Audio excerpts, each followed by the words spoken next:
ओम नमो भगवते वासुदेवाय। जय श्री हरि। आज का दिन अत्यंत पावन है, गुरुवार, जो स्वयं देवगुरु बृहस्पति और भगवान विष्णु को समर्पित है। आप सभी भक्तजन यहाँ जुड़े हैं एक ऐसी कथा के श्रवण के लिए जो केवल धर्म नहीं सिखाती बल्कि जीवन में विश्वास, भक्ति और सद्गुणों को जागृत करती है। मैं आपसे निवेदन करती हूँ, इस कथा को केवल कानों से नहीं, अपने हृदय से सुनिए। श्रद्धा और भक्ति के साथ इस व्रत कथा का श्रवण करने से जीवन में सुख, समृद्धि और शांति का आगमन होता है। तो कृपया अंत तक हमारे साथ जुड़े रहे और इस आध्यात्मिक यात्रा का पूर्ण लाभ प्राप्त करें। आइए प्रारंभ करते हैं बृहस्पतिवार व्रत कथा। प्रेम से बोलिए हरि ओम। बहुत समय पहले की बात है। किसी गांव में एक भाई और बहन रहा करते थे। बहन बचपन से ही भगवान बृहस्पति देव की व्रत किया करती थी। बड़े ही श्रद्धा से हर गुरुवार को सुबह उठकर घर की सारी कामकाज करके स्नान करती थी और स्नान करने के पश्चात साफ स्वच्छ कपड़े, पीले रंग के कपड़े पहनती थी और भगवान विष्णु जी की केले की पेड़ पर हल्दी की गांठ, चने की दाल, गुड़ और अक्षत, फूल चढ़ाकर घी का दीप जलाकर बड़े ही श्रद्धा से पूजन करती थी और अंत में आरती करती थी और अंत में केले की पेड़ की परिक्रमा भी करती थी। बहन के व्रत और श्रद्धा भक्ति देखकर भगवान बृहस्पति देव प्रसन्न होते हैं और हर बृहस्पतिवार को बृहस्पति महाराज आते थे और 4 लड्डू और साथ में चांदी का कटोरा देकर चले जाते। बहन लड्डू को खा लेती थी, कटोरा को अपने घर के कोठरी में धर देती थी। एक दिन की बात है, बहन अपने घर में नहीं थी।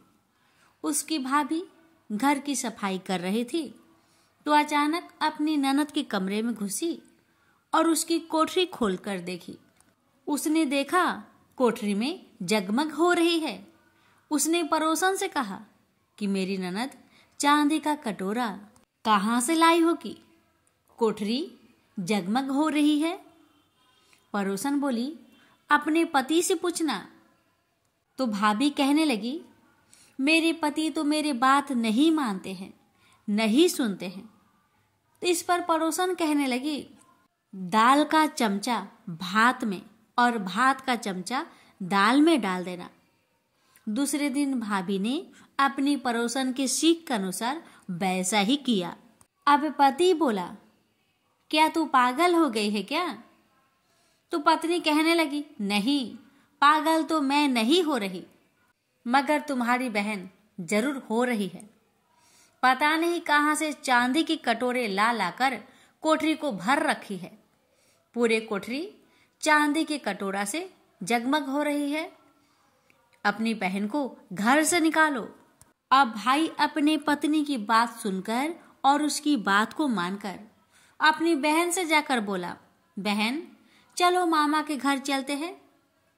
बहन तो जानती थी भाई मुझे घर से बाहर निकाल रहा है। बहन ने अपने भैया और भाभी की बात सुन ली थी। बहन भी बृहस्पति देव का नाम लेकर घर से चल पड़ी और अपने भाई से कहने लगी, भाई जहां भी केले का पेड़ हो और पास में मंदिर हो वही मुझे छोड़ देना।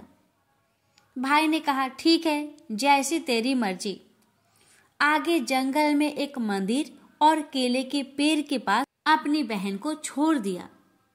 जिस दिन भाई ने अपने बहन को छोड़ा उस दिन बृहस्पतिवार का दिन था। लड़की ने केले की पेड़ की बड़े नियम और श्रद्धा भक्ति के साथ पूजन की, कहानी कही, आरती करी, परिक्रमा करी। बृहस्पति महाराज आए और चांदी के कटोरे में 4 लड्डू देकर वहां से अंतर ध्यान हो गए। भाई छिपकर ये सब देख रहा था। उसने दौड़कर बृहस्पति भगवान के पैर पकड़ लिए और क्षमा प्रार्थना करने लगा। बृहस्पति भगवान बोले, छोड़ पापी मेरे पैर, तुम्हारी बहन तो सत की व्रत करती है, इसलिए मैं प्रसन्न होकर चांदी का कटोरा में 4 लड्डू देकर चला जाता हूँ। तू मेरे भक्त पर कलंक लगा रहा है। भाई बार बार बृहस्पति देव से क्षमा प्रार्थना करने लगा और कहने लगा, हे बृहस्पति भगवान, मुझसे बहुत बड़ी गलती हो गई, मुझे माफ कर दीजिए। आपसे ऐसा गलती मैं कभी नहीं करूँगा। और भाई अपने बहन से भी माफी मांगकर बहन को घर वापस लेकर आ गया। पत्नी दरवाजे पर खड़ी देख रही थी और बोली, तू फिर इस बहन को लेकर चला आया? भाई बोला, इसे कुछ मत कहना, ये बृहस्पति भगवान का व्रत करती है। बृहस्पति भगवान इसके व्रत से प्रसन्न होकर वही से चांदी का कटोरा में 4 लड्डू देकर चले जाते हैं। तो पत्नी कहने लगी, ठीक है, मैं भी देखती हूँ कि तुम्हारी बहन कैसे बृहस्पति देव की व्रत करती है और कैसे बृहस्पति देव इसे चांदी का कटोरा देकर चले जाते हैं। जरा मैं भी तो देखूं। अब पत्नी क्या करती है कि आसपास के सभी पड़ोस में जाकर कह आती है कि सब कोई अपने बच्चे को लेकर आ जाना, मेरी ननद बृहस्पति देव का व्रत करती है, सबको 4-4 लड्डू और चांदी का कटोरा मिलेगा, इसलिए जरूर आना। जब बहन को ये बात मालूम पड़ी, बेचारी एक टांग पर खड़ी होकर बोली, हे बृहस्पति महाराज, आप तो अंतर्यामी हैं, आप तो सब जानते हैं, हे भगवान मेरी लाज रखना। ऐसा 3 बार बहन ने कहा। अब तो बृहस्पति भगवान आए और सारे बच्चों को 4-4 लड्डू और चांदी का कटोरा देकर वहां से अंतर्ध्यान हो गए। यह देखकर भाभी की आंखों से आंसू बह पड़ी और भाभी ने भी बृहस्पति भगवान से क्षमा प्रार्थना की। और अब तो हर गुरुवार को ननद भाभी दोनों जन मिलकर बृहस्पति भगवान का व्रत करने लगे। हे बृहस्पति महाराज, जैसे आपने उस लड़की की लाज रखी वैसी सबकी रखना। प्रेम से बोलिए बृहस्पति भगवान की जय। प्राचीन काल की बात है। किसी राज्य में एक बड़ा प्रतापी और दानी राजा राज्य करता था। वह हर गुरुवार को व्रत रखकर दीन दुखियों की मदद करके पुण्य प्राप्त करता था। परंतु ये बात उसकी रानी को अच्छी नहीं लगती थी। वह न तो व्रत करती थी और न ही दान पुण्य में विश्वास रखती थी। इतना ही नहीं, वह राजा को भी ऐसा करने से मना करती थी। एक समय की बात है, राजा शिकार खेलने के लिए वन में गए। घर पर रानी और दासी थी। उसी समय गुरु बृहस्पति देव साधु का रूप धारण कर राजा के दरवाजे पर भिक्षा मांगने आए। साधु ने जब रानी से भिक्षा मांगी तो वह कहने लगी, हे साधु महाराज, मैं इस दान और पुण्य से तंग आ गई हूँ। आप कोई ऐसा उपाय बताएं जिससे कि सारा धन नष्ट हो जाए और मैं आराम से रह सकूं। इतना सुनकर बृहस्पति देव ने कहा, हे देवी, तुम बड़ी विचित्र हो। संतान और धन से कोई दुखी होता है।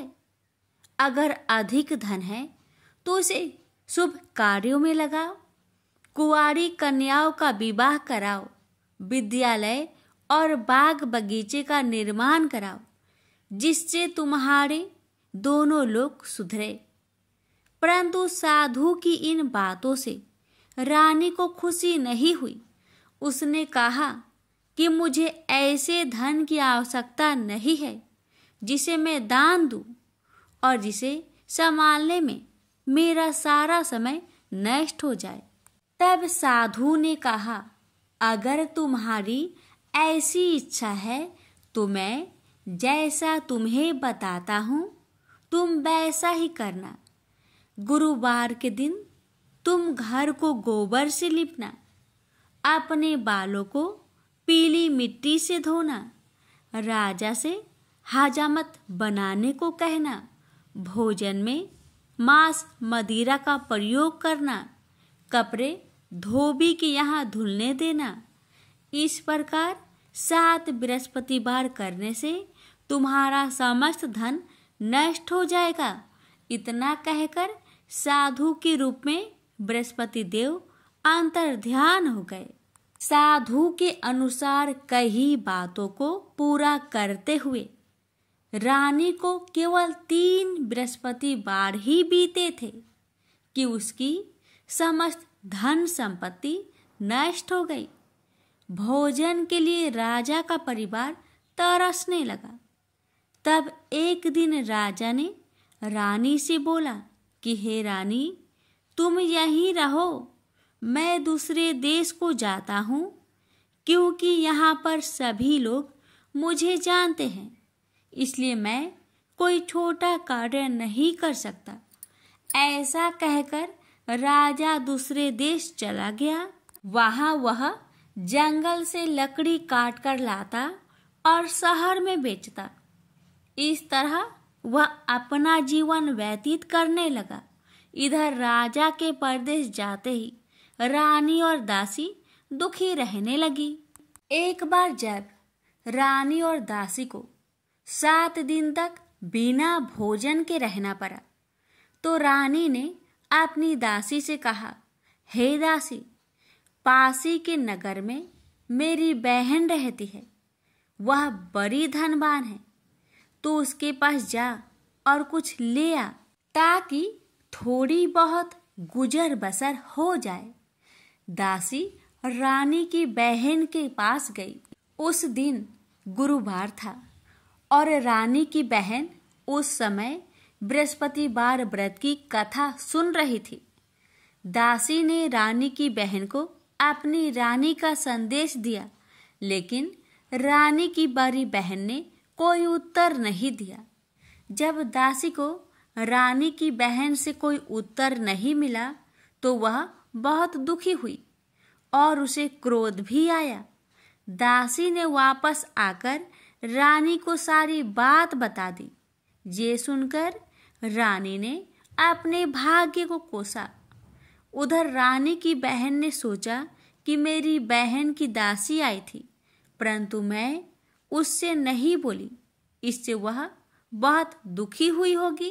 कथा सुनकर और पूजा समाप्त करके वह अपनी बहन के घर आई और कहने लगी, हे बहन, मैं बृहस्पतिवार का व्रत कर रही थी, तुम्हारी दासी मेरे घर आई थी, परंतु जब तक कथा होती है तब तक ना तो उठते हैं और ना ही बोलते हैं, इसलिए मैं नहीं बोली।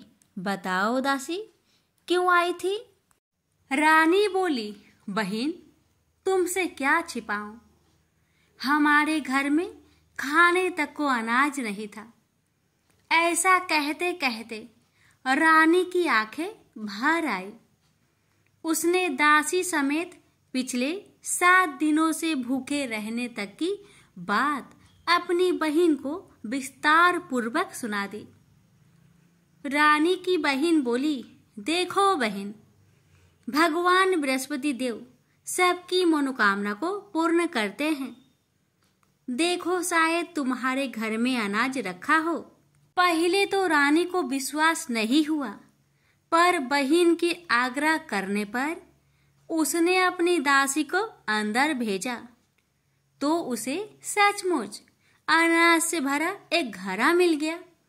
यह देखकर दासी को बड़ी हैरानी हुई। दासी रानी से कहने लगी, हे रानी, जब हमको भोजन नहीं मिलता तो हम व्रत ही तो करते हैं, इसलिए क्यों न इनसे व्रत और कथा की विधि पूछ ली जाए, ताकि हम भी व्रत कर सके। तब रानी ने अपनी बहन से बृहस्पतिवार व्रत के बारे में पूछा। उसकी बहन ने बताया, बृहस्पतिवार के व्रत में चने की दाल और मुनक्का से विष्णु भगवान का केले के जड़ में पूजन करे तथा दीपक जलाए, व्रत कथा सुने और पीला भोजन ही करे। इससे बृहस्पति देव प्रसन्न होते हैं। व्रत और पूजन विधि बताकर रानी की बहन अपने घर लौट आई। 7 दिन के बाद जब गुरुवार आया तो रानी और दासी ने व्रत रखा। घुड़सार में जाकर चना और गुड़ लेकर आई। फिर उससे केले की जड़ तथा विष्णु भगवान का पूजन किया। अब पीला भोजन कहाँ से आए? इस बात को लेकर दोनों बहुत दुखी थे। चूंकि उन्होंने व्रत रखा था, इसलिए बृहस्पति देव उनसे प्रसन्न थे। इसलिए वे एक साधारण व्यक्ति का रूप धारण कर 2 थालों में सुंदर पीला भोजन दासी को दे गए। भोजन पाकर दासी प्रसन्न हुई और फिर रानी के साथ मिलकर भोजन ग्रहण किया। उसके बाद वे सभी गुरुवार को व्रत और पूजन करने लगी। बृहस्पति भगवान की कृपा से उनके पास फिर से धन संपत्ति आ गई, परंतु रानी फिर से पहले की तरह आलस्य करने लगी। तब दासी बोली, देखो रानी, तुम पहले भी इस प्रकार आलस्य करती थी। तुम्हें धन रखने में कष्ट होता था, इस कारण सभी धन नष्ट हो गया, और अब जब भगवान बृहस्पति की कृपा से धन मिला है तो तुम्हें फिर से आलस्य होता है। रानी को समझाते हुए दासी कहती है कि बड़ी मुसीबतों के बाद हमने यह धन पाया है, इसलिए हमें दान पुण्य करना चाहिए, भूखे मनुष्य को भोजन कराना चाहिए और धन को शुभ कार्य में खर्च करना चाहिए, जिससे तुम्हारे कुल का यश बढ़ेगा, स्वर्ग की प्राप्ति होगी और पितृ प्रसन्न होंगे। दासी की बात मानकर रानी अपना धन शुभ कार्य में खर्च करने लगी, जिससे पूरे नगर में उसका यश फैलने लगा। बृहस्पतिवार व्रत कथा के बाद श्रद्धा के साथ आरती की जानी चाहिए। इसके बाद प्रसाद बांटकर उसे ग्रहण करना चाहिए। एक दिन राजा दुखी होकर जंगल में एक पेड़ के नीचे आसन जमाकर बैठ गया। वह अपनी दशा को याद करके व्याकुल होने लगा। बृहस्पतिवार का दिन था। एकाएक उसने देखा कि निर्जन वन में एक साधु प्रकट हुए। वह साधु भेष में स्वयं बृहस्पति देवता थे। लकड़हारे के सामने आकर बोले, हे लकड़हारे, इस सुनसान जंगल में तू चिंता मग्न क्यों बैठा है? लकड़हारे ने दोनों हाथ जोड़कर प्रणाम किया और उत्तर दिया, महात्मा जी, आप सब कुछ जानते हैं, मैं क्या कहूँ? यह कहकर रोने लगा और साधु को अपनी आत्मकथा सुनाई। महात्मा जी ने कहा, तुम्हारी स्त्री ने बृहस्पति के दिन बृहस्पति भगवान का निरादर किया है, जिसके कारण रुष्ट होकर उन्होंने तुम्हारी यह दशा कर दी। अब तुम चिंता को दूर करके मेरे कहने पर चलो तो तुम्हारे सब कष्ट दूर हो जाएंगे और भगवान पहले से भी अधिक संपत्ति देंगे। तुम बृहस्पतिवार के दिन कथा किया करो। 2 पैसे के चने मुनक्का लाकर उसका प्रसाद बनाओ और शुद्ध जल से लोटे में शक्कर मिलाकर अमृत तैयार करो। कथा के पश्चात अपने सारे परिवार और सुनने वाले प्रेमियों में अमृत व प्रसाद बांटकर आप भी ग्रहण करो। ऐसा करने से भगवान तुम्हारी सब मनोकामनाएं पूरी करेंगे। साधु के ऐसे वचन सुनकर लकड़हारा बोला, हे प्रभु, मुझे लकड़ी बेचकर इतना पैसा नहीं मिलता जिससे भोजन के उपरांत कुछ बचा सकूं। मैंने रात्रि में अपने स्त्री को व्याकुल देखा है और मेरे पास कुछ भी नहीं जिससे मैं उसकी खबर मंगा सकूं। साधु ने कहा, हे लकड़हारे, तुम किसी बात की चिंता मत करो। बृहस्पति के दिन तुम रोजाना की तरह लकड़ियां लेकर शहर को जाओ। तुम्हारे रोज से दुगुना धन प्राप्त होगा, जिससे तुम भली भांति भोजन कर लोगे तथा बृहस्पति देव की पूजा का सामान भी आ जाएगा। इतना कहकर साधु अंतर्ध्यान हो गए। धीरे धीरे समय व्यतीत होने पर फिर वही बृहस्पतिवार का दिन आया। लकड़हारा जंगल से लकड़ी काटकर किसी शहर में बेचने गया। उसे उस दिन और दिन से अधिक पैसा मिला। राजा ने चना गुड़ आदि लाकर गुरुवार का व्रत किया। उस दिन से उसके सभी कलेश दूर हुए। परंतु जब दोबारा गुरुवार का दिन आया तो बृहस्पतिवार का व्रत करना भूल गया। इस कारण बृहस्पति भगवान नाराज हो गए।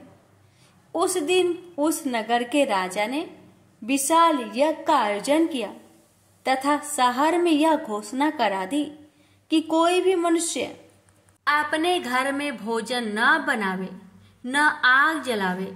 समस्त जनता मेरे यहाँ भोजन करने आवे।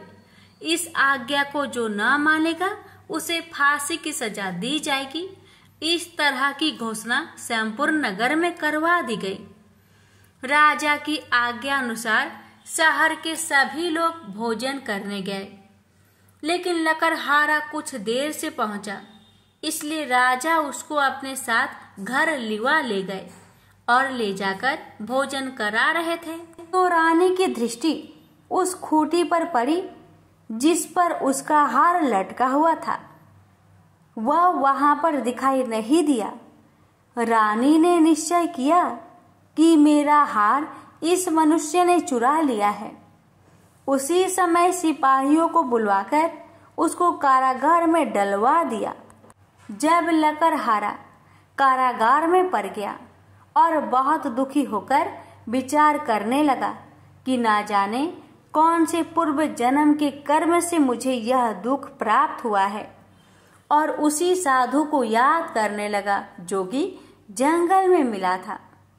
उसी समय तत्काल बृहस्पति देव साधु के रूप में प्रकट हुए और उसकी दशा को देखकर कहने लगे, अरे मूर्ख, तूने बृहस्पति देव की कथा नहीं करी, इस कारण तुझे दुख प्राप्त हुआ है। अब चिंता मत कर। बृहस्पतिवार के दिन कारागार के दरवाजे पर 4 पैसे पड़े मिलेंगे। उनसे तू बृहस्पति देव की पूजा करना, तेरे सभी कष्ट दूर हो जाएंगे। बृहस्पति के दिन उसे 4 पैसे मिले। लकड़हारे ने कथा कही। उसे रात्रि को बृहस्पति देव ने उस नगर के राजा को सपने में कहा, हे राजा, तुमने जिस आदमी को कारागार में बंद किया है वह निर्दोष है, वह राजा है, उसे छोड़ देना। रानी का हार उसी खूंटी पर लटका है।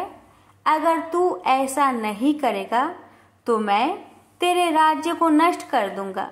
इस तरह रात्रि के सपनों को देखकर राजा प्रातः काल उठा और खूंटी पर हार देखकर लकड़हारे को बुलाकर क्षमा मांगी तथा लकड़हारे को योग्य सुंदर वस्त्र आभूषण देकर विदा कर दिया।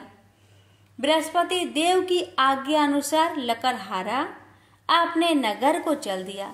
राजा जब अपने नगर के निकट पहुंचा तो उसे बड़ा आश्चर्य हुआ। नगर में पहले से अधिक बाग, तालाब, कुएं तथा बहुत सी धर्मशाला, मंदिर आदि बन गई है। राजा ने पूछा, यह किसका बाग और धर्मशाला है? तब नगर के सब लोग कहने लगे, यह सब रानी और बांदी की है। तो राजा को आश्चर्य हुआ और गुस्सा भी आया। जब रानी ने यह खबर सुनी कि राजा आ रहे हैं तो उन्होंने बांदी से कहा कि हे दासी, देख, राजा हमको कितनी बुरी हालत में छोड़ गए थे। हमारी ऐसी हालत देखकर वह लौट न जाए, इसलिए तू दरवाजे पर खड़ी हो जा। आज्ञा अनुसार दासी दरवाजे पर खड़ी हो गई। राजा आए तो उन्हें अपने साथ लिवा लाई। तब राजा ने क्रोध करके अपनी रानी से पूछा कि यह धन तुम्हें कैसे प्राप्त हुआ? तब उन्होंने कहा, हमें यह सब धन बृहस्पति देव के इस व्रत के प्रभाव से प्राप्त हुआ है। राजा ने निश्चय किया कि 7 रोज बाद तो सभी बृहस्पति देव का पूजन करते हैं, परंतु मैं प्रतिदिन दिन में 3 बार कहानी तथा रोज व्रत किया करूंगा। अब हर समय राजा ने दुपट्टे में चने की दाल बांधी रहती तथा दिन में 3 बार कहानी कहता। एक रोज राजा ने विचार किया कि चलो अपनी बहन के यहाँ हो आवे। इस तरह निश्चय कर राजा घोड़े पर सवार हो अपनी बहन के यहाँ को चलने लगा। मार्ग में उसने देखा कि कुछ आदमी एक मुर्दे को लिए जा रहे हैं। उन्हें रोककर राजा कहने लगा, अरे भाइयों, मेरी बृहस्पति देव की कथा सुन लो। वे बोले, लो, हमारा तो आदमी मर गया है, इसको अपनी कथा की परी है। परंतु कुछ आदमी बोले, अच्छा कहो, हम तुम्हारी कथा भी सुनेंगे। राजा ने दाल निकाली और जब कथा आधी हुई थी कि मुर्दा हिलने लग गया, और जब कथा समाप्त हो गई तो राम राम करके मनुष्य उठकर खड़ा हो गया। आगे मार्ग में उसे एक किसान खेत में हल चलाता मिला। राजा ने उसे देख और उससे बोले, अरे भैया, तुम मेरी बृहस्पतिवार की कथा सुन लो। किसान बोला, जब तक मैं तेरी कथा सुनूंगा तब तक 4 हरैया जोत लूंगा। जा अपनी कथा किसी और को सुनाना। इस तरह राजा आगे चलने लगा। राजा के हंसते ही बैल पछाड़ खाकर गिर गए तथा किसान के पेट में बड़ी जोर का दर्द होने लगा। उस समय उसकी माँ रोटी लेकर आई। उसने जब यह देखा तो अपने पुत्र से सब हाल पूछा और बेटे ने भी सभी हाल कह दिया। तो बुढ़िया दौड़ी दौड़ी उस घोड़ सवार के पास गई और उससे बोली कि मैं तेरी कथा सुनूंगी, तू अपनी कथा मेरे खेत पर चलकर ही कहना। राजा ने बुढ़िया के खेत पर जाकर कथा कही। इसके सुनते ही वह बैल उठ खड़ा हुई तथा किसान के पेट का दर्द भी बंद हो गया। राजा अपनी बहन के घर पहुंचा। बहन ने भाई की खूब मेहमानी की। दूसरे रोज प्रातःकाल राजा जागा तो वह देखने लगा कि सब लोग भोजन कर रहे हैं। राजा ने अपनी बहन से कहा, ऐसा कोई मनुष्य है जिसने भोजन नहीं किया हो? मेरी बृहस्पतिवार की कथा सुन ले। बहन बोली, हे भैया, यह देश ऐसा ही है कि पहले यहाँ लोग भोजन करते हैं, बाद में अन्य काम करते हैं। अगर कोई पड़ोस में हो तो देखाऊं। वह ऐसा कहकर देखने चली गई, परंतु उसे कोई ऐसा व्यक्ति नहीं मिला जिसने भोजन न किया हो। अतः वह एक कुम्हार के घर गई जिसका लड़का बीमार था। उसे मालूम हुआ कि उनके यहाँ 3 रोज से किसी ने भोजन नहीं किया है। रानी ने अपने भाई की कथा सुनने के लिए कुम्हार से कहा। वह तैयार हो गया। राजा ने जाकर बृहस्पतिवार की कथा कही, जिसको सुनकर उसका लड़का ठीक हो गया। अब तो राजा की प्रशंसा होने लगी। एक रोज राजा ने अपनी बहन से कहा कि हे बहन, हम अपने घर को जाएंगे, तुम भी तैयार हो जाओ। राजा की बहन ने अपनी सास से कहा। सास ने कहा, हाँ चली जा, परंतु अपने लड़कों को मत ले जाना, क्योंकि तेरे भाई के कोई औलाद नहीं है। बहन ने अपने भैया से कहा, हे भैया, मैं तो चलूंगी पर कोई बालक नहीं जाएगा। राजा बोला, जब कोई बालक नहीं चलेगा तब तुम ही क्या करोगी? बड़े दुखी मन से राजा अपने नगर को लौट आया। राजा ने अपनी रानी से कहा, हम निरवंशी है, हमारा मुंह देखने का धर्म नहीं है और कुछ भोजन आदि नहीं किया। रानी बोली, हे प्रभु, बृहस्पति देव ने हमें सब कुछ दिया है, वह हमें औलाद अवश्य देंगे। उसी रात को बृहस्पति देव ने राजा से सपने में कहा, हे राजा उठ, सभी सोच त्याग दे, तेरी रानी गर्भ से है। राजा को यह बात सुनकर बड़ी खुशी हुई। 9वें महीने में उसके गर्भ से एक सुंदर पुत्र पैदा हुआ। तब राजा बोला, हे रानी, स्त्री बिना भोजन के रह सकती है, पर बिना कहे नहीं रह सकती। जब मेरी बहन आवे तुम उससे कुछ मत कहना। रानी ने सुनकर हाँ कर दिया। जब राजा की बहन ने यह शुभ समाचार सुना तो वह बहुत खुश हुई तथा बधाई लेकर अपने भाई के यहाँ आई। तभी रानी ने कहा, घोड़ा चढ़कर तो नहीं आई, गधा चढ़ी आई। राजा की बहन बोली, भाभी, मैं इस प्रकार न कहती तो तुम्हें औलाद कैसे मिलती। बृहस्पति देव ऐसे ही हैं, जैसी जिसके मन में कामनाएं हैं सभी को पूर्ण करते हैं। जो सदा भावना पूर्वक बृहस्पतिवार का व्रत करता है एवं कथा पढ़ता अथवा सुनता है, दूसरों को सुनाता है, बृहस्पति देव उसकी सभी मनोकामना पूर्ण करते हैं। तो प्रेम से बोलिए, बृहस्पति भगवान की जय हो। प्यारे भक्तों, बृहस्पतिवार व्रत कथा के इस पावन श्रवण के उपरांत अब हम सब मिलकर भगवान श्री सत्यनारायण की महिमा का गुणगान करेंगे। यह कथा केवल एक कहानी नहीं बल्कि एक मार्गदर्शक है जो हमें सत्य, श्रद्धा और सेवा के मार्ग पर चलने की प्रेरणा देती है। गुरुवार का दिन स्वयं श्री हरि विष्णु जी को समर्पित है और इस दिन श्री सत्यनारायण भगवान की कथा श्रवण विशेष फलदायी माना गया है। आइए अब मन, वचन और कर्म से पूरी श्रद्धा के साथ श्री सत्यनारायण व्रत कथा का श्रवण करें और भगवान की कृपा को अपने जीवन में आमंत्रित करें। प्रेम से बोलिए, ओम नमो भगवते वासुदेवाय।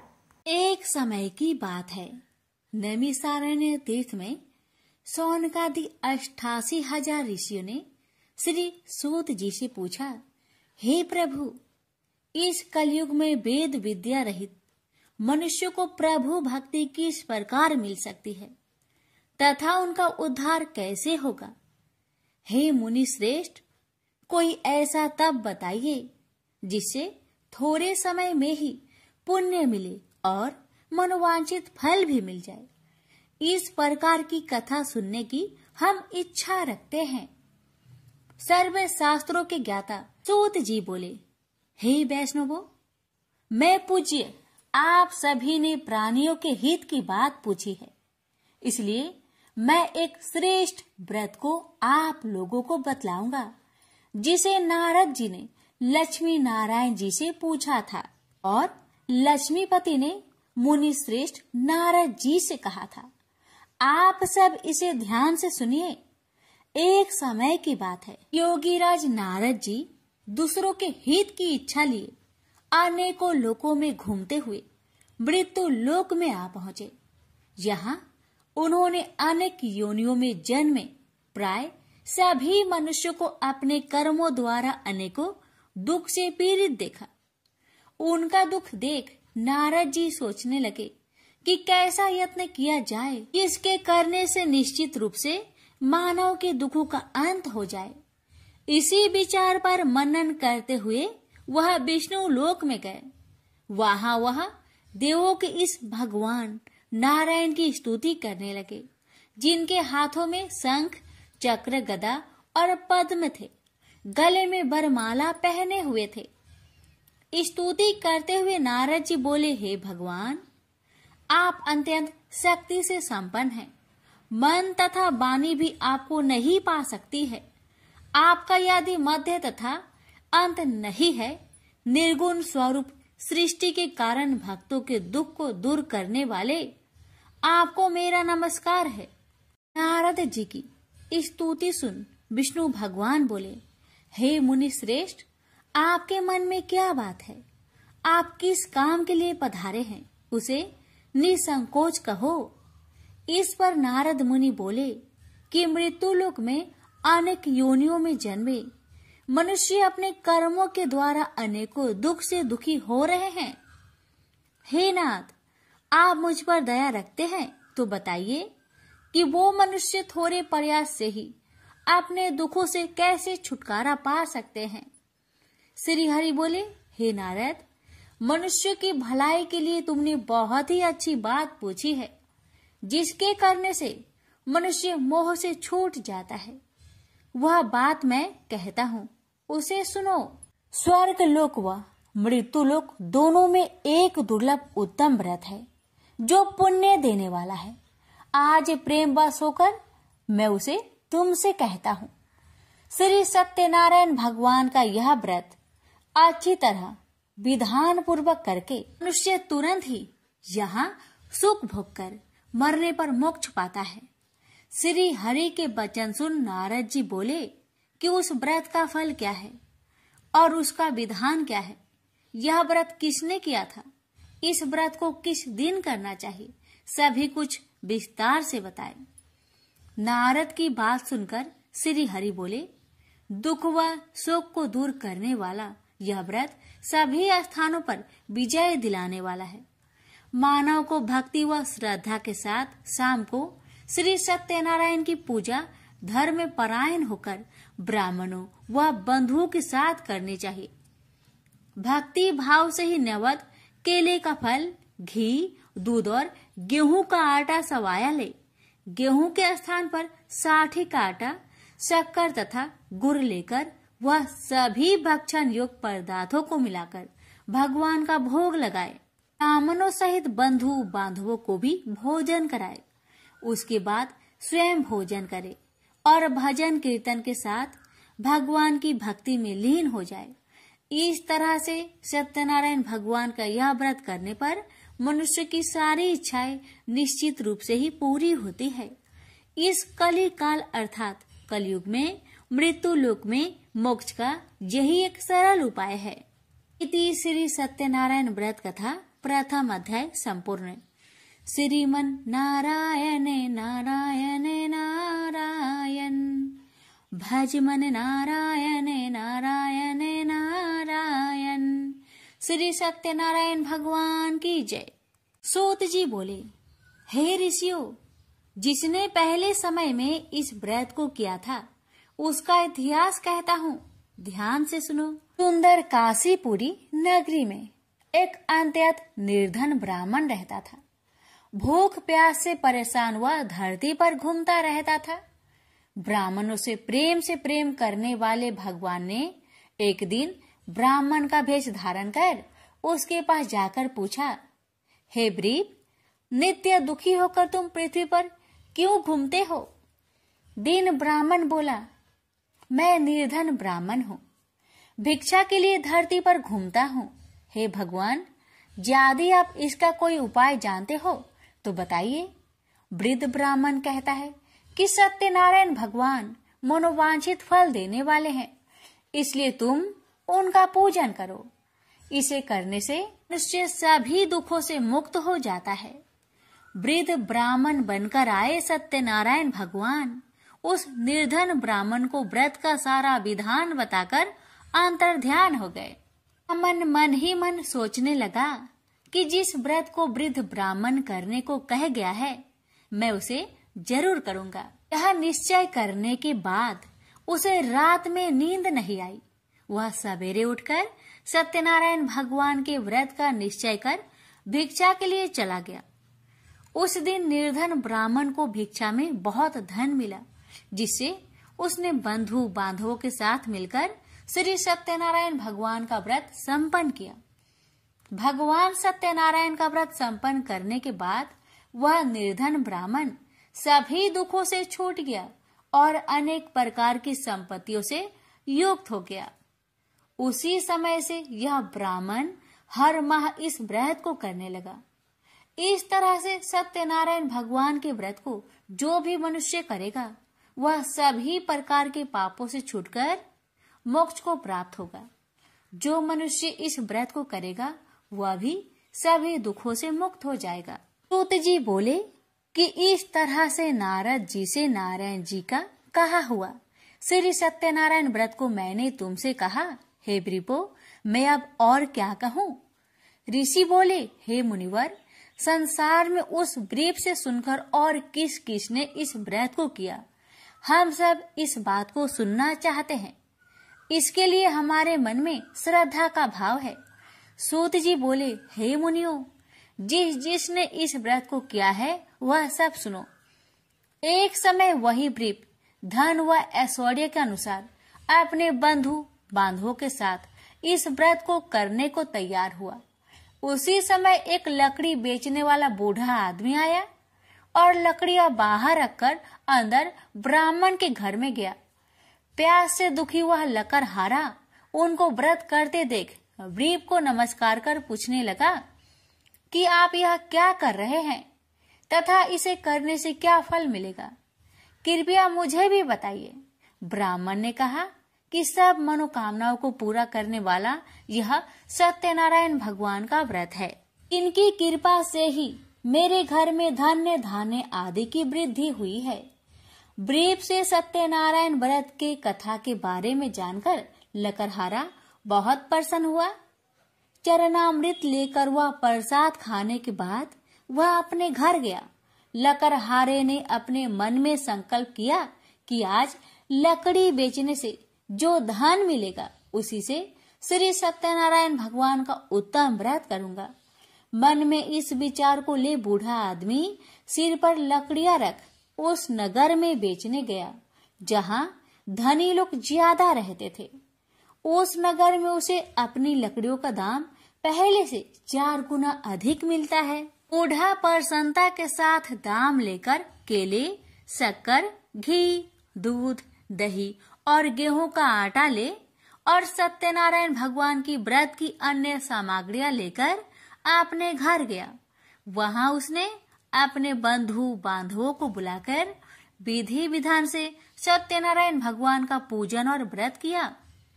इस व्रत के प्रभाव से वह बूढ़ा लकड़हारा धन पुत्र आदि से युक्त होकर संसार के समस्त सुख भोग अंत काल में बैकुंठ धाम को चला गया।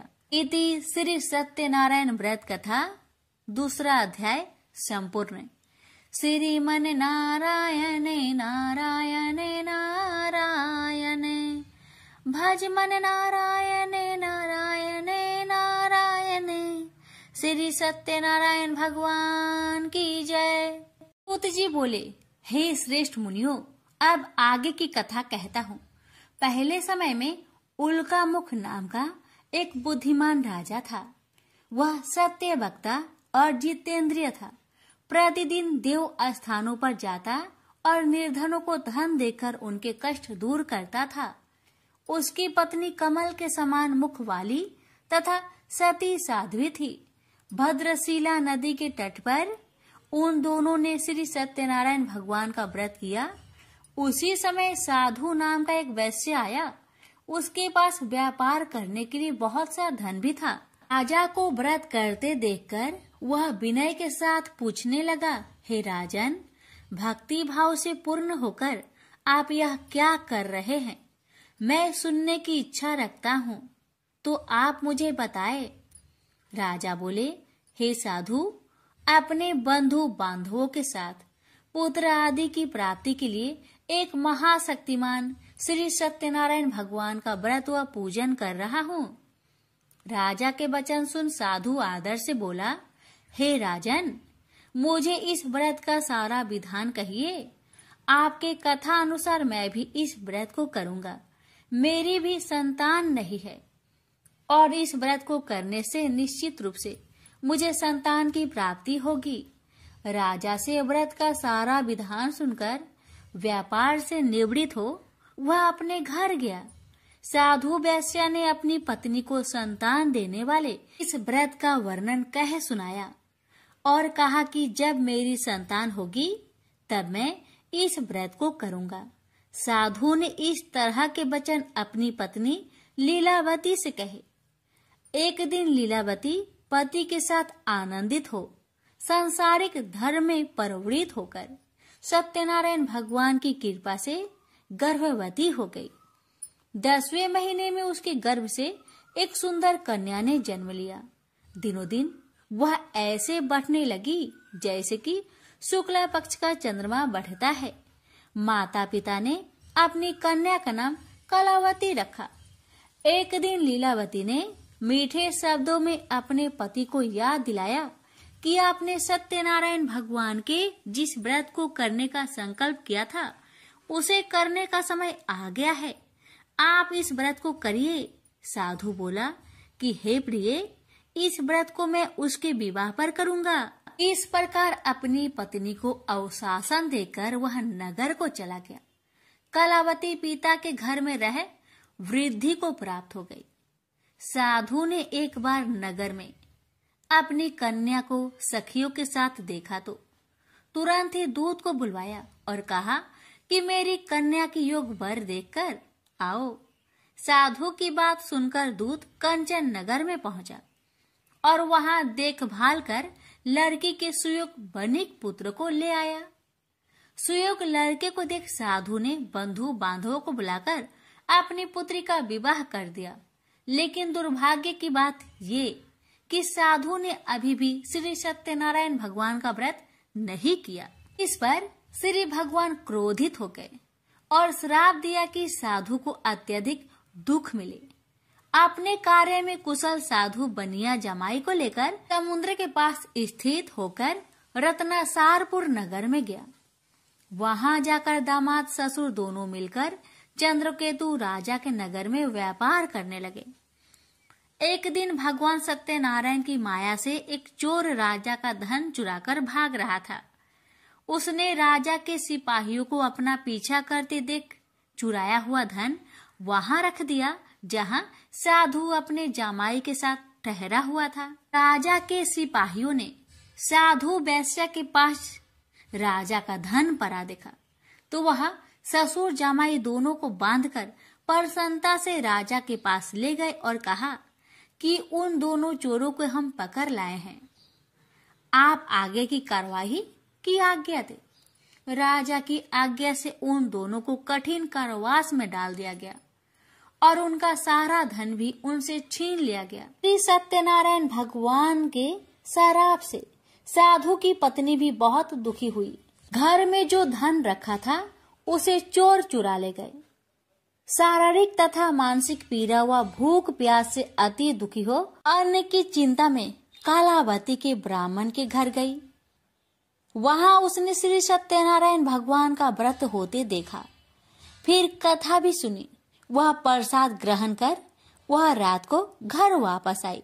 माता ने कलावती से पूछा कि हे पुत्री, अब तक तुम कहाँ थी, तेरे मन में क्या है? कलावती ने अपने माता से कहा, हे माता, मैंने एक ब्राह्मण के घर में श्री सत्यनारायण भगवान का व्रत देखा है। कन्या के वचन सुन लीलावती भगवान की पूजन की तैयारी करने लगी। लीलावती ने परिवार व बंधुओं सहित सत्यनारायण भगवान का पूजन किया और उनसे वर मांगा कि मेरे पति तथा जमाई शीघ्र घर आ जाए। साथ ही यह भी प्रार्थना की कि हम सबका अपराध क्षमा करे। श्री सत्यनारायण भगवान इस व्रत से संतुष्ट हो गए और राजा चंद्रकेतु को सपने में दर्शन दे कहा कि हे राजन, तुम उन दोनों वेश्या को छोड़ दो और तुमने उनका जो धन लिया है उसे वापस कर दो। अगर ऐसा नहीं किया तो मैं तुम्हारा धन, राज्य व संतान सभी को नष्ट कर दूंगा। राजा को यह सब कहकर वह अंतर्ध्यान हो गए। अतः काल सभा में राजा ने अपना सपना सुनाया। फिर बोले कि बानिक पुत्र को कैद से मुक्त कर सभा में लाओ। दोनों ने आते ही राजा को प्रणाम किया। राजा मीठी बानी से बोला, हे महानुभावो, भाग्यवश ऐसा कठिन दुख तुम्हें प्राप्त हुआ है, लेकिन अब तुम्हें कोई भय नहीं है। ऐसा कह राजा ने उन दोनों को नए वस्त्र भूषण भी पहनाए और जितना धन उनका लिया था उससे 2 गुना धन वापस कर दिया। दोनों वेश्या अपने घर को चल दिए। श्री सत्यनारायण व्रत कथा का 3रा अध्याय संपूर्ण।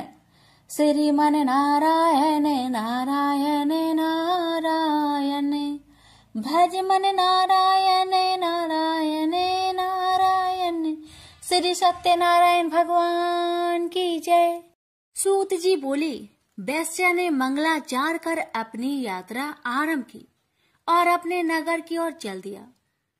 उसके थोड़ी दूर जाने पर एक दंड भेषधारी श्री सत्यनारायण ने उनसे पूछा, हे साधु, तेरी नाव में क्या है? अभिमानी बानिक हंसता हुआ बोला, हे दंडी, आप क्यों पूछते हो? क्या धन लेने की इच्छा है? मेरी नाव में तो बेल व पत्ते भरे हुए हैं। वैश्य के कठोर वचन सुन भगवान बोले, तुम्हारा वचन सत्य हो।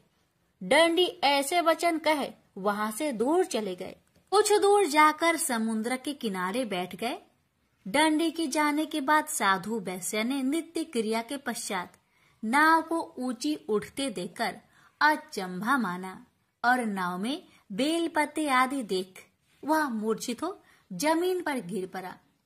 मूर्छा खोलने पर वह अत्यंत शोक में डूब गया। तब उसका दामाद बोला कि आप शोक ना मनाए, यह दंडी का श्राप है, इसलिए हमें उनकी शरण में जाना चाहिए, तभी हमारी मनोकामना पूरी होगी। दामाद की बात सुनकर वह दंडी के पास पहुंचा और अत्यंत भक्ति भाव नमस्कार करके बोला, मैंने आपसे जो असत्य वचन कहे थे उनके लिए मुझे क्षमा दे। ऐसा कहकर महान शोकातुर हो रोने लगा। दंडी भगवान बोले, हे बानिक पुत्र, मेरी आज्ञा से बार बार तुम्हें दुख प्राप्त हुआ है, तू मेरी पूजा से विमुख हुआ। साधु बोला, हे भगवान, आपकी माया से ब्रह्मा आदि देवता भी आपके रूप को नहीं जानते, तब मैं अज्ञानी कैसे जान सकता हूँ? आप प्रसन्न होइए, अब मैं सामर्थ्य के अनुसार आपकी पूजा करूंगा। मेरी रक्षा करो और पहले के समान नौका में धन भर दो। साधु वैश्य के भक्ति पूर्वक वचन सुनकर भगवान प्रसन्न हो गए और उसकी इच्छा अनुसार वरदान देकर अंतर ध्यान हो गए। ससुर जमाई जब नाव पर आए तो नाव धन से भरी हुई थी। फिर वही अपने अन्य साथियों के साथ सत्यनारायण भगवान का पूजन कर अपने नगर को चल दिए। जब नगर के नजदीक पहुंचे तो दूत को घर पर खबर करने के लिए भेज दिया। दूत साधु की पत्नी को प्रणाम कर कहता है कि मालिक अपने दामाद सहित नगर के निकट आ गए हैं। दूत की बात सुन साधु की पत्नी लीलावती ने बड़े हर्ष के साथ सत्यनारायण भगवान का पूजन कर अपनी पुत्री कलावती से कहा कि मैं अपने पति के दर्शन को जाती हूँ, तो कार्य पूर्ण कर शीघ्र आ जाना। माता के ऐसे वचन सुन कलावती जल्दी में प्रसाद छोड़ अपने पति के पास चली गई। प्रसाद की अवज्ञा के कारण श्री सत्यनारायण भगवान रुष्ट हो गए और नाव सहित उसके पति को पानी में डुबो दिए। कलावती अपने पति को वहां ना पाकर रोती हुई जमीन पर गिर गई। नौका को डूबा हुआ देख वह कन्या को रोता देख साधु दुखी होकर बोला कि हे प्रभु, मुझसे तथा मेरे परिवार से जो भूल हुई है उसे क्षमा करे। साधु के दीन वचन सुनकर श्री सत्यनारायण भगवान प्रसन्न हो गए और आकाशवाणी हुई, हे साधु, तेरी कन्या मेरे प्रसाद को छोड़कर आई है, इसलिए उसका पति अदृश्य हो गया है। यदि वह घर जाकर प्रसाद खाकर लौटती है तो इसे उसका पति अवश्य मिलेगा। ऐसी आकाशवाणी सुन कलावती घर पहुंचकर प्रसाद खाती है और फिर आकर अपने पति के दर्शन करती है। उसके बाद साधु अपने बंधु बांधवों सहित श्री सत्यनारायण भगवान का विधि विधान से पूजन करता है। इस लोक का सुख भोग वह अंत में स्वर्ग जाता है। इति श्री सत्यनारायण व्रत कथा चतुर्थ अध्याय संपूर्ण। श्रीमन नारायणे नारायणे नारायणे भज मन नारायणे नारायणे नारायण। श्री सत्यनारायण भगवान की जय। श्री सूत जी बोले, हे ऋषियों, मैं और भी एक कथा सुनाता हूँ, उसे भी ध्यान पूर्वक सुनो। प्रजा पालन में लीन तुंगध्वज नाम का एक राजा था। उसने भी भगवान का प्रसाद त्याग कर बहुत ही दुख प्राप्त किया। एक बार वन में जाकर वन्य पशुओं को मारकर वह बर के पेड़ के नीचे आया। वहां उसने ग्वालों को भक्ति भाव से अपने बंधुओं सहित सत्यनारायण भगवान का पूजन करते देखा। अभिमान बस राजा ने उन्हें देखकर भी पूजा स्थान में नहीं गया, न ही उसने भगवान को नमस्कार किया। ग्वालों ने राजा को प्रसाद दिया, लेकिन उसने वह प्रसाद नहीं खाया और प्रसाद को वही छोड़कर वह अपने नगर को चला गया। जब वह नगर में पहुंचा तो वहां सब कुछ तहस नहस हुआ पाया, तो वह शीघ्र ही समझ गया कि यह सब भगवान ने ही किया है। वह दोबारा ग्वालों के पास पहुंचा और विधि पूर्वक पूजा कर प्रसाद खाया, तो श्री सत्यनारायण भगवान की कृपा से सब कुछ पहले जैसा हो गया। दीर्घ काल तक सुख भोगने के बाद मरोना उपरांत उसे स्वर्गलोक की प्राप्ति हुई। तो मनुष्य परम दुर्लभ इस व्रत को करेगा तो भगवान सत्यनारायण की अनुकंपा से उसे धन्य धान्य की प्राप्ति होगी। निर्धन धनी हो जाता है और भय मुक्त हो जीवन जीता है। संतानहीन मनुष्य को संतान सुख मिलता है और सारे मनोरथ पूर्ण होने पर मानव अंत काल में वैकुंठ धाम को जाता है। सूत जी बोले, जिन्होंने पहले इस व्रत को किया है, अब उनके दूसरे जन्म की कथा कहता हूँ। वृद्ध संतानंद ब्राह्मण ने सुदामा का जन्म लेकर मोक्ष की प्राप्ति की। लकरहारे ने अगले जन्म में निषाद बनकर मोक्ष प्राप्त किया। उल्का मुख नाम का राजा दशरथ होकर बैकुंठ को गए। साधु नाम के वैश्य ने मोर ध्वज बनकर अपने पुत्र को आरे से चीरकर मोक्ष पाया। महाराज तुंग ध्वज ने स्वयंभू होकर भगवान में भक्ति युक्त हो कर्म कर मोक्ष पाया। श्री सत्यनारायण व्रत कथा का 5वां अध्याय संपूर्ण हुआ। श्रीमन नारायण नारायण नारायण, भज मन नारायण नारायण नारायण।